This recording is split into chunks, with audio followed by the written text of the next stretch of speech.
Halo guys, balik lagi sama gue Dinan. Di depan gue sudah ada Samsung Galaxy M32. M32 adalah keluaran baru dari Samsung ya. Rilis itu di bulan Juni kalau misalkan yang di internasionalnya. Dia masuk ke dalam seri M yang biasanya dijual online dan mengandalkan kapasitas baterai. Untuk di seri M yang gue pegang sekarang ini, dia baterainya sama aja kok kayak di seri A. Dia baterainya 5000 mAh, nggak kayak M21 yang sebelumnya itu sampai 6000 mAh. Ada juga M51 yang baterainya juga gede. Kalau ini sama, dia 5000 mAh. Nah, kalau misalkan baterainya sama aja, kira-kira apa sih yang ngebedain dan apa sih yang bikin kita yakin gitu pengen beli yang namanya M32. Oleh karena itu, gue sengaja buat video ini. Video ini bukan video review ya, tapi lebih ke sharing aja selama kurang lebih 2 minggu pemakaian apa aja yang gue temuin di Samsung Galaxy M32 ini. Oh iya, buat yang nanya, ini gue belinya di bb.com ya. Jadi waktu itu lagi ada cashback 200 dari harga 3 juta jadi 2,8. Ditambah gue pakai kode voucher dari Jagat Review 100.000, jadi gue beli harganya 2,7. Oke, langsung kita mulai aja ya. Oke, yang pertama kita mulai dari alasan kenapa gue make atau milih handphone Samsung M32 ini. Sebelumnya handphone gue itu Xiaomi Redmi Note 8 Pro ya. Jujur Redmi Note 8 Pro itu worth it banget ya di harga segitu. Dia udah pakai G90T, udah Full HD Plus juga, kenceng, bener-bener gak ada masalah ya. Selama 1,5 tahun lebih gue pakai itu handphone. Cuman karena emang ada kebutuhan, karena handphone gue yang Samsung Note sebelumnya hilang, mau gak mau gue harus nyari pengganti. Nah, akhirnya gue dapet Samsung M32 ini. Nah, otomatis gue compare dong dengan Note 8 Pro gue. Yang pertama, poin paling gue seneng kenapa gue milih Samsung dan akhirnya terbayar, yaitu di layar. Layar Samsung emang gak bohong ya, Super AMOLED-nya itu enak banget, nyaman banget di mata. Jadi apalagi didukung ini udah Full HD Plus display juga, dan ditambah refresh rate 90Hz. Jadi kita kalau mau scrolling aplikasi, scrolling kiri, scrolling kanan, itu udah enak banget, nggak ada hambatan. Dan selama 2 minggu pemakaian gue nggak nemuin lag sama sekali selama gue bersosial media, kecuali mungkin kalau main game ya. Gue udah nyoba main PUBG atau Mobile Legends.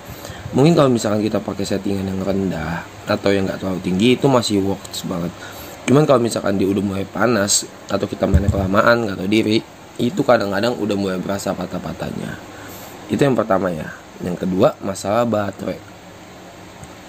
Baterai ini 5000 mAh. Dibilang awet sih awet, cuman karena gue pakai Note 8 Pro yang 4500 mAh, entah kenapa gue merasa sedikit lebih irit di Note 8 Pro. Entah karena lebih berat atau gimana di Samsung, ya gue nggak tahu lah ya. Dan ini balik lagi, ini pendapat pribadi ya. Mungkin kalian ada yang punya pendapat berbeda, boleh kasih di kolom komentar. Dan yang agak mengganggu gue sih, walaupun nggak terlalu signifikan, yaitu waktu pengecasannya. Karena emang ini support 25 watt kalau kata Samsungnya, cuman charger bawaannya kan 15 watt. Otomatis gue harus tambah lagi untuk beli charger 25 watt, dan emang belum kebeli sih ya. Jadi gue pakai charger bawaan, dan itu untuk ngisinya lumayan lama ya, lebih dari 2 jam untuk ngisi penuh dari 0 sampai 100%. Jadi mau gak mau gue tuh jadi tipe orang yang kalau ngecas tuh tinggal tidur ya, biar paginya udah enak, baterainya udah penuh.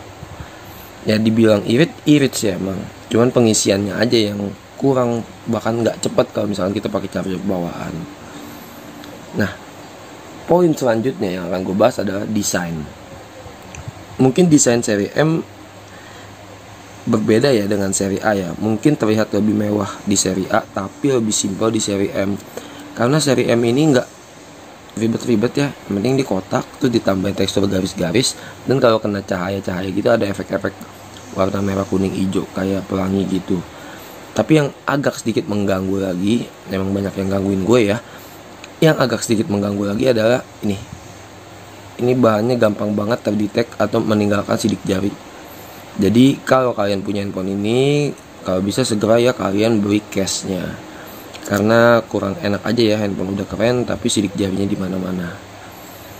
Dan untuk layarnya sendiri, dia udah 6,4 inch, dan ini menurut gue udah cukup banget. Dan di sini masih ada poni Cuman dibilang poni juga dia nggak terlalu ganggu sih ya, soalnya poninya kecil, dia nggak akan ganggu layar kita juga pada saat kita nonton film dan bermain game. Kira-kira apa lagi yang mau dibahas ya? Oh ya, kamera ya. Untuk kamera ini gue udah nyoba. Mungkin karena ini seri M ya, dan dia nggak terlalu fokus di baterai ya. Dan gue udah pernah nyoba juga seri A22. Kalau mungkin kalian ada yang compare nih, bingung nih mau M32 atau A22.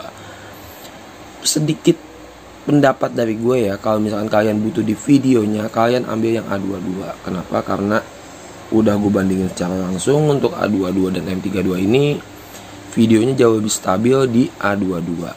Di sini kalau misalkan kita mau perpindahan layar dengan cepat, di sini agak sedikit patah-patah untuk kelihatannya. Berbeda dengan A22 yang kelihatannya jauh lebih stabil. Mungkin karena ada Always Ace dan teman-teman itu kali ya, yang sedikit berpengaruh. Ini mungkin bisa kelihatan atau enggak, saya nggak tahu, tapi kalian lihat aja. Untuk perpindahan layarnya terasa agak sedikit patah. Nanti gue juga akan tampilkan hasil dari Samsung A22. Apalagi yang bisa dibahas? Layar udah, kamera udah dikit, desain udah, baterai udah. Kayaknya udah ya, cukup ya. Gue juga bingung mau ngomong apa lagi. Jadi, oh iya, terakhir, mungkin kalian ada juga yang nggak terlalu mentingin spek, nggak terlalu mentingin dalamnya apaan, yang penting handphone gue keren aja kelihatannya. Tapi kalian masih ragu nih, dan kalian masih bingung karena belum lihat fisiknya secara langsung. Jadi gue mau bantu kalian kalau kalian mau lihat fisiknya. Nih, fisiknya seperti ini. Maklum ya, seri M kan biasanya online. Jadi mungkin kalian susah nih kalau pengen nyoba langsung di tempat offline. Nih, 6,4 inch Full HD display, 90 Hz. Oh iya, satu lagi yang lupa gue bahas. Ini adalah handphone Samsung termurah yang udah ada NFC-nya ya. Dengan harga 2,7 aja kalian udah dapat fitur NFC yang mungkin ada yang butuh, ada yang enggak. Oke. Kalau suka sama videonya, kalian boleh like video ini. Kalau misalkan kalian nggak suka karena nganggap video ini kok kayaknya sembarangan banget, ngasal banget, ya mohon maaf. Ya emang agak sedikit mendadak sih, karena iseng juga, gabut gue nggak bisa tidur. Jadi semoga bermanfaat. Kalau suka like, kalau nggak suka boleh dislike, komen, share, dan bye.